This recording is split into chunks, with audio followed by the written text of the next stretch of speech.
레이트 블루밍. 나는 박성민이다. 올해로 78세가 된 이 늙은 몸뚱이가 아직도 이런 일을 겪게 될 줄 몰랐다. 아내 순옥이가 떠난 지 6개월이 지났다. 3년간의 투병 생활, 그 긴 시간 동안 나는 그저 그녀 곁에서 마지막까지 함께하고 싶었을 뿐이었다. 하지만 세 자식들은 달랐다.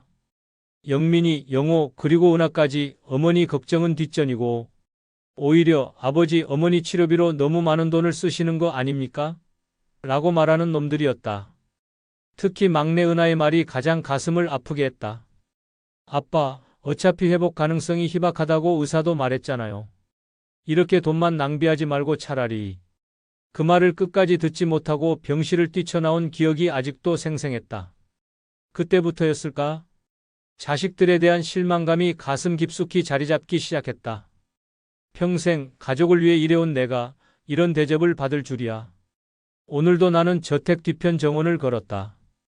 순옥이가 생전에 가꾸던 동백나무들이 붉은 꽃을 피워내고 있었다. 차가운 12월 바람이 뺨을 스쳤다. 이 큰 집에서 혼자 지내는 겨울이 이렇게 춥고 외로울 줄 몰랐다. 저 멀리 대문 너머로 보이는 서울 시내의 불빛들이 마치 나와는 다른 세상처럼 느껴졌다. 평생 그 세상의 중심에서 살아왔건만 이제는 그저 구경꾼이 된 기분이었다. 회장님, 감기 드시겠어요? 들어가시죠. 뒤에서 들려오는 부드러운 목소리. 돌아보니 이수키 씨가 따뜻한 차 한 잔을 들고 서 있었다. 순옥이를 3년간 정성껏 돌봐주었던 분이다. 순옥이가 떠난 후에도 그녀는 종종 안부를 물으며 찾아왔다. 부인께서 이 동백나무를 참 좋아하셨어요. 겨울에 피는 꽃이 가장 아름답다고 하시면서요. 수키 씨의 말에 가슴이 뭉클해졌다. 순옥이의 말을 그대로 기억하고 있다니. 자식들은 어머니가 언제 무슨 말을 했는지도 기억하지 못하는데 말이다. 수키 씨는 참 따뜻한 분이야. 우리 순옥이도 마지막까지 당신 이야기만 했소. 저야 해야 할 일을 했을 뿐이에요. 부인께서 워낙에 좋으신 분이시잖아요. 그녀의 눈가에 슬픔이 어렸다. 진심이었다. 이 사람만이 내 아픈 마음을 이해해 주는 것 같았다. 그 후로 나는 자주 수키 씨와 차를 마셨다. 혼자 있기 너무 외로웠고 자식들과는 대화가 통하지 않았다. 그들은 언제나 사업 이야기, 부동산 이야기, 주식 이야기뿐이었다.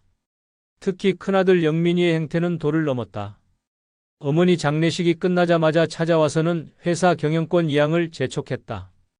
아버지, 이제 연세도 많으시고 저희가 회사 일을 대신 처리하는 게 좋지 않을까요? 둘째 영호는 더 노골적이었다. 아버지, 요즘 강남 땅값이 또 올랐대요. 지금 매수하면 좋을 것 같은데. 어차피 아버지 명의로 된 부동산이 너무 많잖아요. 좀 정리해서 저희 명의로 옮기시는 게 어떨까요? 영민이의 말에 나는 고개를 저었다. 너희들 머릿속엔 온통 돈 생각뿐이구나. 아버지도 그런 마음으로 지금의 재산을 모으신 거 아닙니까? 영호의 차갑고 현실적인 말에 가슴이 아팠다. 내가 평생 일한 이유가 단지 돈을 위해서였나? 가족의 행복을 위해서가 아니었나? 막내 은하까지도 마찬가지였다. 아빠, 저희도 이제 각자 가정이 있잖아요.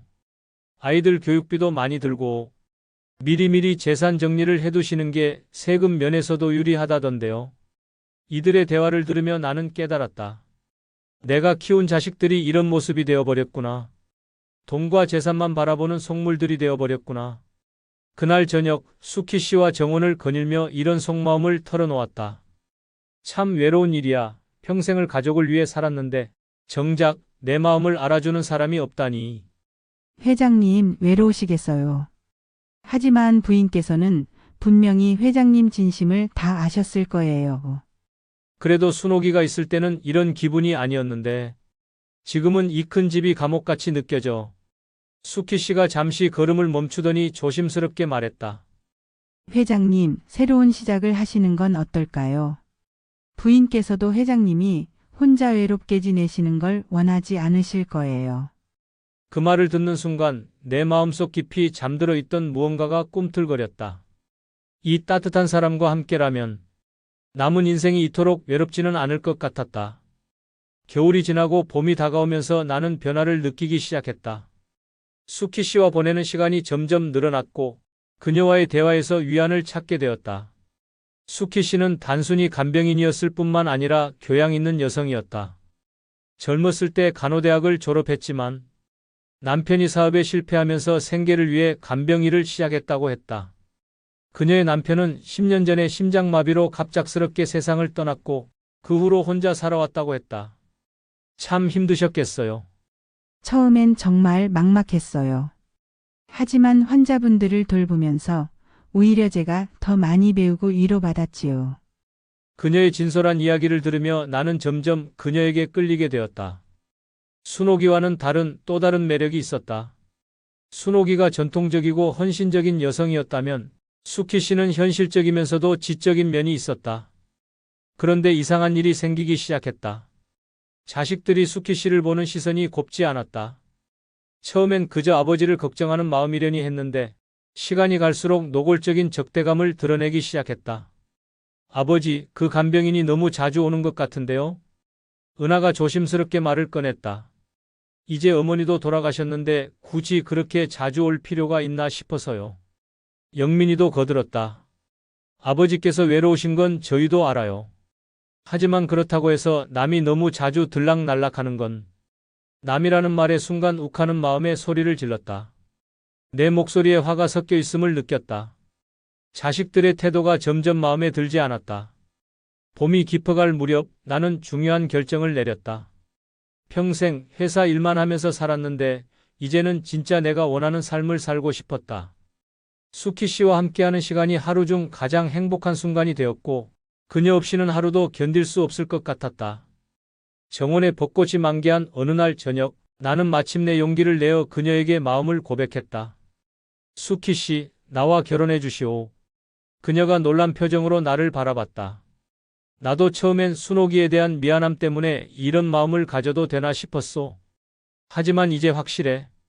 당신과 함께 남은 인생을 보내고 싶어. 하지만 자제분들이 그건 내가 해결할 문제요. 수키 씨 마음이 중요해. 한참을 망설이던 그녀가 고개를 끄덕였다. 그 순간 내 가슴은 20대 청년처럼 뛰었다. 하지만 예상대로 자식들의 반응은 폭발적이었다.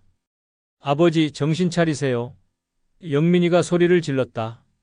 어머니 돌아가신 지 아직 1년도 안 됐는데 벌써 다른 여자와 결혼하겠다고요? 영민아, 내 인생이야. 아버지 인생이라고요? 그럼 우리는 뭡니까? 그 여자가 아버지 재산을 노리고 접근한 거라는 걸 왜 모르세요? 은하도 끼어들었다. 아빠, 그 사람 진짜 수상해요. 어머니 간병하면서 미리 계획한 것 같아요. 아빠가 외로워하시는 걸 보고 일부러 자주 찾아온 거 아닐까요? 처음엔 진짜 고마운 마음이었는데 이제 보니 아닌 것 같아요. 영호가 추가로 말했다. 아버지, 우리가 좀 알아봤는데 그 여자 좀 이상해요. 영호의 말이 계속 이어졌다. 병원에서 일하는 사람들한테 물어보니까 그 여자가 예전에도 비슷한 일이 있었다더군요. 돈 있는 환자 가족들한테 접근해서 좋게 말하면 인연을 만들고 나쁘게 말하면 은하가 조심스럽게 이어 말했다. 재산을 노린다는 소문이 있어요. 나는 믿을 수가 없어 진짜냐고 물었다. 아버지, 우리가 왜 거짓말을 하겠어요? 정말 그 여자 조심하세요. 그때부터 자식들의 공격은 더욱 치밀해졌다. 며칠 후 영민이 두꺼운 서류 뭉치를 들고 나타났다. 아버지, 이걸 보세요. 이수키 씨에 대한 신상조사 결과예요. 사립탐정을 고용해서 알아봤거든요. 너희들이 감히 사람을 조사했냐고 나는 역정을 내었다. 아버지를 위해서요. 보세요, 여기 나와 있어요. 이 여자, 전 남편도 나이 많은 사업가였어요. 재혼이었고요. 결혼 후 2년 만에 심장마비로 죽었고 그 재산을 모두 상속받았어요. 영호가 거들었다. 그리고 남편의 전처와의 자식들과 재산 분쟁이 있었는데 결국 이 여자가 다 가져갔다더군요. 나는 서류를 받아들고 살펴봤다. 정말로 수키 씨의 전 남편은 재력가였고 그가 죽은 후 재산 상속 문제로 법정 다툼이 있었다는 기록이 있었다. 이것 봐요, 아버지. 이 여자 수법이 있어요. 병들거나 외로운 노인들한테 접근해서 신뢰를 얻은 다음에 그만하라고 나는 소리를 질렀다. 하지만 마음 한구석에는 의심의 씨앗이 싹트기 시작했다. 자식들의 계속된 반대와 의혹 제기에 나는 흔들리기 시작했다. 정말 수키 씨가 내 재산을 노리고 접근한 것일까? 하지만 그녀와 함께한 시간들, 그 진심 어린 눈빛들이 모두 거짓이었단 말인가? 며칠 동안 나는 수키 씨를 피했다. 자식들이 퍼뜨린 소문들이 머릿속을 맴돌았다. 그녀를 만날 때마다 혹시 정말 내 재산을 노리고 접근한 것은 아닐까? 하는 의심이 들었다. 더욱 혼란스러운 것은 주변 사람들의 반응이었다. 오랜 친구들마저도 조심스럽게 충고의 말을 건넸다. 성민아, 재혼은 신중하게 생각해봐야 해. 특히 재산 문제는. 나도 자네 마음은 이해하지만 자식들 말도 일리가 있어. 심지어 집안 일을 도와주던 가정부 김 씨도 의미심장한 표정으로 말했다. 회장님, 그분이 오실 때마다 집안을 유심히 둘러보시던데요. 특히 서재에 있는 중요한 서류들이나 금고 위치 같은 것들을. 이런 말들이 하나둘 쌓이면서 나는 점점 더 혼란스러워졌다. 정말 내가 외로움에 눈이 멀어서 잘못 판단한 것일까? 그러던 어느 날 저녁 수키 씨가 조심스럽게 물었다. 회장님, 제가 뭔가 잘못한 게 있을까요? 요즘 저를 피하시는 것 같아서. 혹시 자제분들 때문인가요? 나는 대답하지 못했다. 그녀가 한숨을 쉬며 말했다. 회장님, 저에 대한 안 좋은 소문이 있다는 거 알고 있어요. 자제분들이 만든 소문이겠지만 제가 돈을 노리고 회장님께 접근했다는 얘기요. 전 남편한테도 그랬다는 얘기까지 알고 있어요. 그녀의 눈에 눈물이 고였다. 회장님, 저는 그런 사람 아니에요. 하지만 증명할 방법도 없고 가족들이 반대하는데 굳이 힘들게 하고 싶지도 않아요. 회장님, 저는 그냥 진심으로 회장님을 좋아해요. 하지만 이렇게 의심받으며 사는 건 너무 힘들어요. 그녀가 고개를 떨어뜨리며 자리를 떴다. 나는 그녀를 붙잡지 못했다. 의심과 확신 사이에서 흔들리고 있었기 때문이었다. 일주일이 지나도록 수키 씨는 나타나지 않았다. 자식들은 그 여자가 포기한 것 같다며 좋아했지만 나는 오히려 더 우울해졌다. 그녀 없는 하루하루가 이렇게 허전할 줄 몰랐다. 그 무렵 나는 이상한 꿈을 자주 꾸기 시작했다. 순옥이가 나타나서 무언가 말하려 하는데 목소리가 들리지 않는 꿈이었다. 그녀의 표정은 답답해 보였고 마치 중요한 걸 알려주려는 것 같았다. 그때 오랜 친구이자 변호사인 김한수가 찾아왔다. 성민아, 자네 요즘 얼굴이 왜 그래? 별거 아니야. 별거 아니긴 자네 자식들이 내 사무소에 찾아와서 유언장 얘기하던데. 나는 뜬금없이 무슨 소리인지 의아했다. 자네가 재혼하기 전에 미리 유언장을 바꿔서 그 간병인한테는 재산이 한 푼도 안 가게 해달라더군. 나는 화가 치밀어 올랐다. 성민아, 그런데 말이야. 그 간병인 여자 이수키 씨라고 했지. 그 사람에 대해 좀 이상한 걸 발견했어. 김한수가 서류 뭉치를 꺼내더니 조심스럽게 말했다. 자네 아버지 유언장을 다시 정리하다가 발견한 건데 혹시 자네 아버지가 잃어버린 동생이 있었다는 얘기 들어본 적 있나? 갑자기 무슨 소리인지 아버지는 외동아들이었다. 여기 봐, 자네 아버지가 쓴 일기장이야. 6.25 때 가족들이 피난 가면서 막내 여동생을 잃어버렸다고 나와 있어. 나는 서류를 받아들고 아버지의 필체를 확인했다. 분명 아버지 글씨였다. 1951년 3월 12일 막내 미선이를 찾지 못하고 부산으로 떠났다. 평생의 한이 될 것 같다. 1955년 8월 3일 서울로 돌아와서 미선이를 찾으려 했지만 소식이 없다. 어디서 어떻게 살고 있을지 김한수가 계속해서 설명했다. 자네 아버지는 평생 그 여동생을 찾으려고 했어. 그리고 유언장에 이런 내용이 있어. 만약 미선이나 그 후손을 찾게 되면 내 재산의 3분의 1을 물려준다고. 나는 충격의 말을 잃었다. 아버지에게 여동생이 있었다는 사실도 몰랐는데 그녀를 찾기 위해 평생 노력했다니. 그런데 성민아, 이 이수키 씨, 나이나 출생지를 봤을 때 혹시 그 미선이의 딸일 가능성이 있어?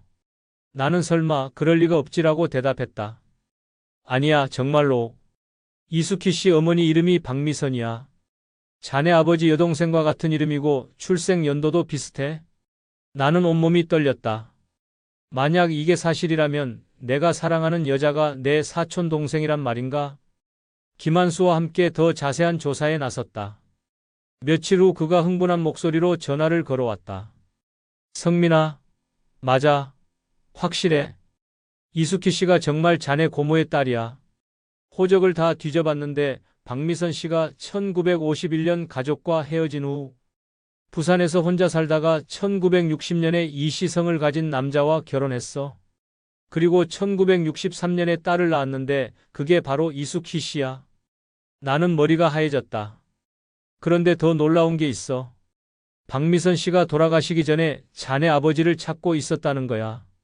병원 기록을 보니까 오빠 박성도를 찾고 싶다고 간호사들에게 계속 얘기했었대. 이 모든 사실을 알게 된 후 며칠 동안 나는 아무것도 할 수 없었다. 수키 씨는 내 아버지가 평생 찾아 헤맨 가족이었고 동시에 내가 사랑하는 여자였다. 이런 복잡한 감정을 어떻게 정리해야 할지 알 수 없었다. 더 충격적인 것은 자식들의 반응이었다. 내가 이 사실을 알려주자 그들은 더욱 화를 냈다. 그럼 더욱 안 되죠. 가족인데 어떻게 결혼을 해요?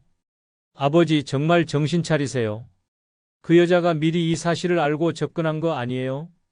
만약 정말 모르고 있었다면 이제라도 진실을 말하고 가족으로 지내면 되잖아요. 왜 굳이 결혼까지?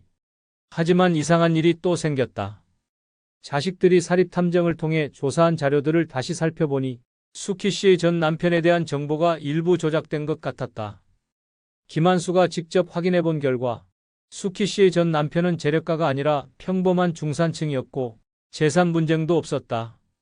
단지 갑작스럽게 세상을 떠나면서 수키 씨가 홀로 남겨진 것뿐이었다. 성민아, 자네 자식들이 고의로 거짓 정보를 만든 것 같아. 이 조사 보고서의 일부가 조작됐어.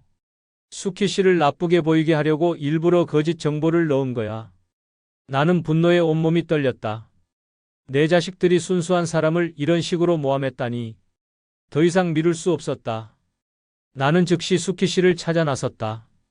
그녀가 어디 있는지 알아내기 위해 병원 동료들을 만나고 그녀가 살던 동네를 샅샅이 뒤졌다. 일주일 동안 서울 곳곳을 헤맸지만 그녀의 행적을 찾을 수 없었다.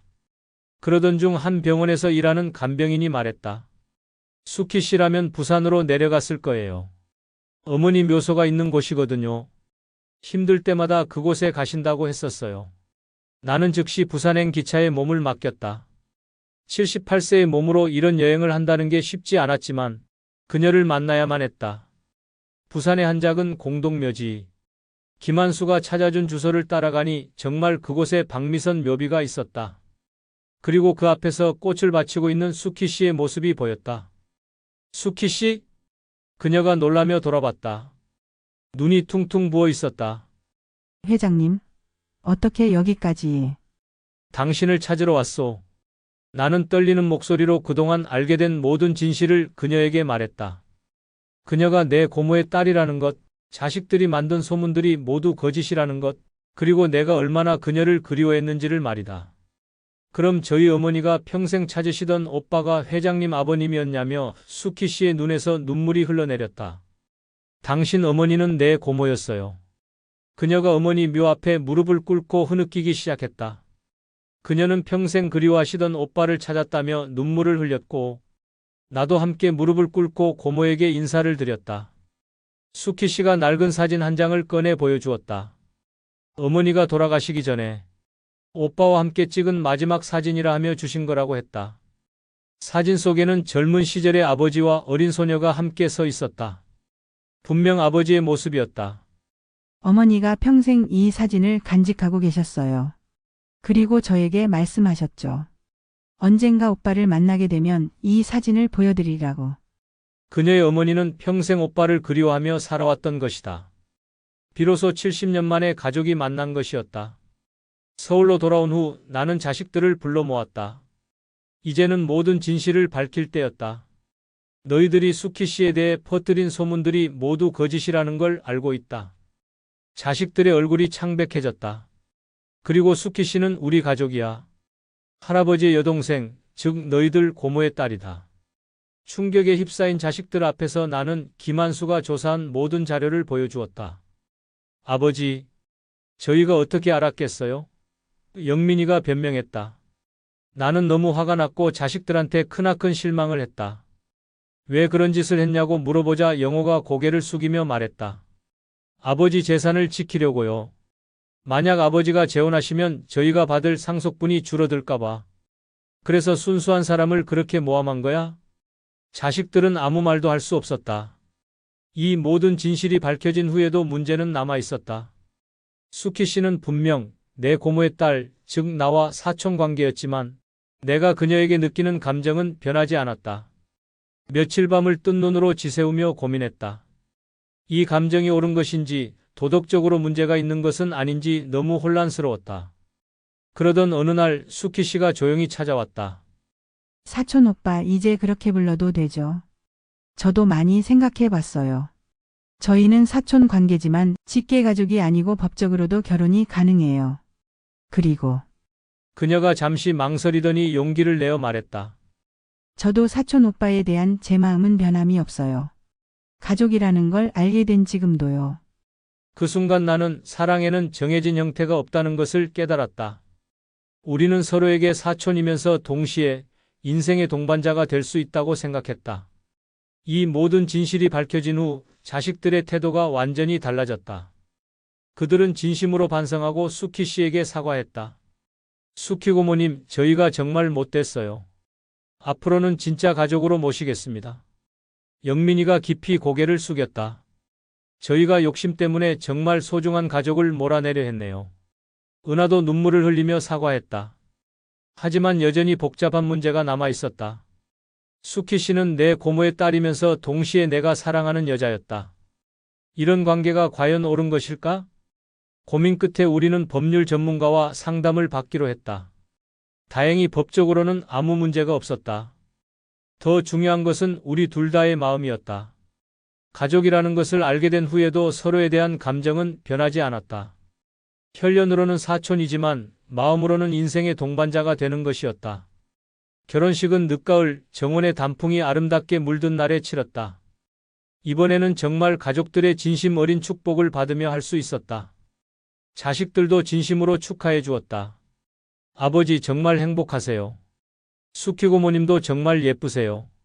결혼 후 우리 집에는 진정한 가족의 따뜻함이 돌아왔다. 수키는 자식들과도 금세 가까워졌고 나는 비로소 진짜 행복을 느끼게 되었다. 하지만 가장 큰 변화는 자식들이었다. 그들은 이번 일을 통해 돈보다 소중한 것이 무엇인지 깨닫게 되었다. 아버지, 저희가 정말 잘못 생각했어요. 가족이 제일 소중한 건데. 영호가 진심으로 반성하는 모습을 보며 나는 이 모든 일이 우리 가족에게는 축복이었다는 생각이 들었다. 아버지의 유언에 따라 수키는 재산의 3분의 1을 상속받을 권리가 있었지만 그녀는 이미 많은 것을 받았고 가족도 찾고 사랑하는 분도 만나서 더 이상 바랄 것이 없다며 그 돈을 모두 사회에 기부하기로 했다. 그녀는 그 돈으로 간병인들을 위한 복지재단을 만들었다. 자신처럼 어려운 환경에서 일하는 사람들을 돕기 위해서였다. 이런 그녀의 모습을 보며 자식들도 더욱 감동받았다. 정말 대단하세요, 수키 고모님. 저희도 뭔가 도움이 되는 일을 하고 싶어요. 그렇게 우리 가족은 함께 봉사활동을 시작했다. 돈으로만 연결되었던 관계가 진정한 사랑과 나눔으로 이어지게 된 것이다. 지금 나는 82세가 되었다. 수키와 결혼한 지 4년이 지났다. 이 나이에 이런 사랑을, 이런 행복을 느낄 수 있을 줄은 꿈에도 몰랐다. 가끔 순옥이 생각이 날 때면 미안한 마음도 들지만 수키가 말하듯이 순옥이도 우리를 축복해주고 있을 것이라 믿는다. 자식들은 이제 정말로 효자 효녀가 되었다. 돈이 아니라 마음으로 우리를 대해준다. 그리고 수키를 진짜 어머니처럼 모신다. 아버지, 오늘 회사에서 좋은 일이 있었어요. 직원들 복지를 늘리기로 했거든요. 수키 고모님이 하시는 재단 일도 저희가 더 도와드릴게요. 저녁 식탁에서 오고 가는 이런 대화들을 들으며 나는 진정한 가족이 무엇인지 깨닫게 되었다. 오늘도 우리는 정원을 거닐었다. 순옥이가 심었던 동백나무에 다시 꽃이 피었다. 이제는 수키가 심은 장미꽃들도 함께 피어 있다. 때로는 인생의 가장 아름다운 선물이 가장 예상치 못한 모습으로 찾아온다. 늦은 나이에 찾은 사랑, 그리고 뒤늦게 찾은 가족. 사랑에는 나이가 없고 가족의 의미는 혈연을 넘어선다는 것. 그리고 진실은 언젠가 반드시 밝혀진다는 것. 벚꽃이 지고 또 피듯이 인생에도 새로운 계절은 찾아오는 것이다. 아무리 늦어도 말이다. 그리고 가장 중요한 것은 진정한 행복은 가족과 함께할 때 찾을 수 있다는 것이다. 돈이나 재산이 아니라 서로를 아끼고 사랑하는 마음에서 말이다. 이제 나는 확신한다. 내 인생의 마지막 장이 가장 아름다운 장이 될 것이다.